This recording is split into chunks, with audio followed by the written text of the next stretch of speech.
Assalamualaikum warahmatullahi wabarakatuh. Gimana kabarnya kalian semua? Insya Allah semoga selalu dalam keadaan sehat walafiat ya. Uh, Alhamdulillahirrahmanirrahim, kita masih diberikan kesempatan untuk bisa mengikuti pembelajaran kita hari ini. Namun sebelum kita memulai pembelajaran kita hari ini, alangkah lebih baik kita berdoa terlebih dahulu. Berdoa dimulai. Berdoa selesai. Oke, materi yang akan kita bahas hari ini adalah potensi sumber daya alam benua Asia dan benua lainnya.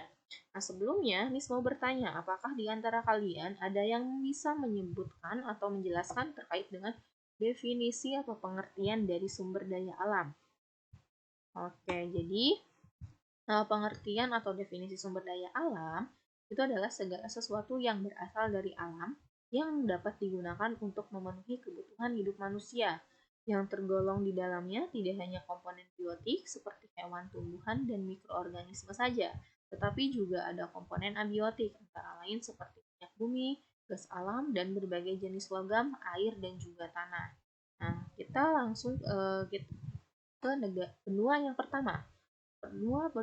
Benua pertama yang akan kita bahas adalah benua Asia. Potensi pertanian dan potensi alam di benua Asia di bidang pertanian dan perkebunannya. Benua Asia didominasi bidang pertanian, terutama di kawasan Asia Tenggara, Asia Selatan, Korea, dan Tiongkok. Hasil pertanian utamanya yaitu adalah padi. Hasil perkebunan komoditas ekspor mencakup teh, gula, karet, dan kelapa. Asia Tenggara juga merupakan penghasil utama buah-buahan tropis seperti mangga, pepaya, dan nanas. India merupakan negara penghasil mangga terbesar di dunia. Thailand dan Filipina merupakan penghasil nanas terbesar di Asia. Selain itu, adapun bidang pertambangannya. Tiongkok merupakan produsen besar aluminium, emas, timah, dan juga batu bara. Di benua Asia ditemukan cadangan sumber daya alam penting. Cadangan besar minyak bumi dan gas terdapat di negara Arab Saudi, Iran, Irak, Uni Emirat, dan juga Qatar. Produksi minyak mentah benua Asia tahun 2016 itu mencapai 37.486.436 barel per hari. Produksi gas alam tahun 2015 itu mencapai 1.225,55 miliar meter kubik. Adapun produksi batu bara, ini mohon maaf batu bara ya, bukan batu bata. Mohon maaf, ini salah mengetik. Nah, produksi batu bara tahun 2010 itu mencapai 4,7 miliar ton. Nah, selanjutnya ada perikanannya.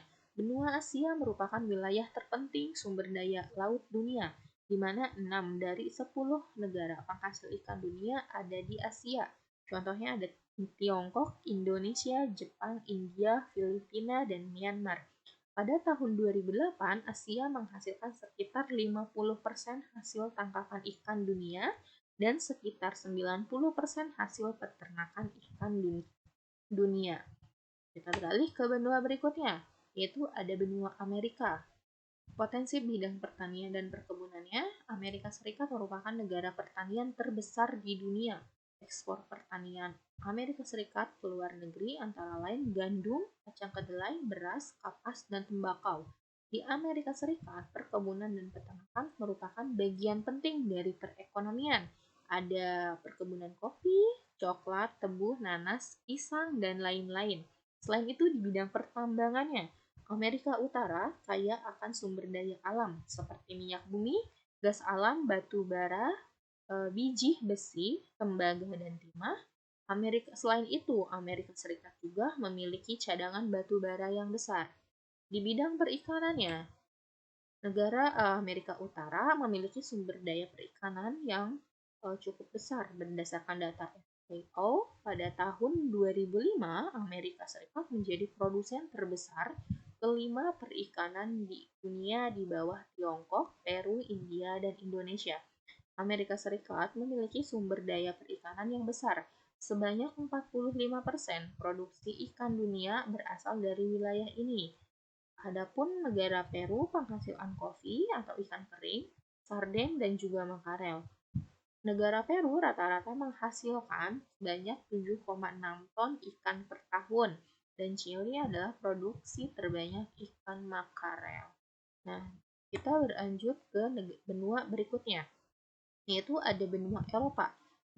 Potensi di bidang pertanian dan perkebunannya, di benua Eropa, pendapatan dari pertanian dan perkebunan ini kalah dibandingkan pendapatan dari jasa dan manufaktur. Pertanian Eropa ini sangat produktif. Salah satunya ada gandum hitam yang berasal dari Eropa, sepertiga gandum dan kentang ternyata berasal dari Eropa. Adapun di pertambangannya, negara-negara di Eropa Selatan dan Eropa Timur memiliki sumber daya gas alam, minyak bumi, dan mineral seperti batu bara, zinc, dan uranium. Negara Rusia ini merupakan negara dengan sumber alam yang besar. Adapun cadangan dan minyak bumi termasuk salah satu terbesar di dunia. Di bidang perikanannya, benua Eropa memiliki sumber daya perikanan yang cukup besar.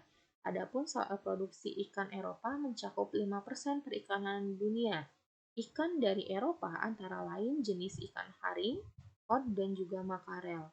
Adapun ikan hasil budidaya perairan atau aquaculture mencakup 20% hasil produksi ikan Eropa. Hasil ikan diantaranya ikan musel, trout, pelangi, salmon, dan juga kakap putih. Nah, kita berlanjut ke benua Afrika. Di bidang pertanian dan perkebunannya, pertanian memiliki peran penting di Afrika. Afrika merupakan penghasil terbesar biji coklat. Afrika juga mengekspor kapas, teh, kopi, ketela, kacang, dan juga minyak sawit dan kayu hutan. Selain itu, pendapatan terbesar Afrika berasal dari hasil hutan. Di bidang pertambangan, benua Afrika memiliki cadangan besar daya alam sumber minyak bumi, termasuk minyak bumi, gas, batu bara, emas, uranium, dan juga perak. Produksi minyak mentah tahun 2016 ini mencapai 7.292.330 barel per hari. Produksi gas alam tahun 2015 mencapai 151,8 miliar meter kubik dan produksi batu bara tahun 2010 mencapai 0,2 miliar ton. Adapun di bidang perikanannya, Afrika Barat merupakan salah satu wilayah penangkapan ikan terpenting dunia dengan rata-rata menghasilkan lebih dari 4 juta ton ikan per tahun. Negara-negara penghasil ikan antara lain Namibia, Afrika Selatan, Somalia, Eritrea, Djibouti, dan juga Kenya. Pesisir Afrika menghasilkan ikan seperti ikan haring, sarden, tuna, kod, dan juga hedok. Nah, pembahasan kita terakhir yaitu ada benua Australia. Di bidang pertanian dan perkebunannya, potensi hasil hutan Australia cukup besar sehingga menghasilkan industri hasil hutan yang cukup besar pula. Hasil hutan antara lain kayu potong, kayu panel, kertas, dan juga serpih kayu. Industri kayu Australia ini mengambil keuntungan dari kebijakan perkebunan pohon yang menghasilkan kayu hingga 4 kali meter per hektar. Pohon yang ditanam itu antara lain mencakup pohon yang cepat tumbuh, ada eukaliptus dan juga pinus. Di bidang pertambangannya, benua Australia memiliki potensi pertambangan yang cukup besar, penghasil opal dan eksportir terbesar batu bara di dunia. Negara ini menjadi salah satu penghasil terbesar biji besi, nikel, uranium, dan juga intan. Adapun produksi minyak mentah tahun 2016 mencapai 380.420 barel per hari, produksi gas alam tahun 2015 mencapai 81,95 miliar meter kubik, dan produksi batu bara tahun 2020 mencapai 0,5 miliar ton. Dan di bidang perikanannya, benua Australia memiliki potensi perikanan yang cukup besar. Hasil laut mencapai sekitar 2/3 produksi perikanan negara Australia. Selain ikan, terdapat pula lobster, udang, dan mutiara. Hasil ekspor utama Selandia Baru yaitu ada ikan musel, lobster, cumi, dan salmon. Selandia Baru mengekspor 90% hasil lautnya ke negara-negara lain. Oke, sekian pembahasan kita hari ini. Untuk tugas hari ini, Miss mau meminta kalian menuliskan rangkuman dari materi yang sudah Miss sampaikan.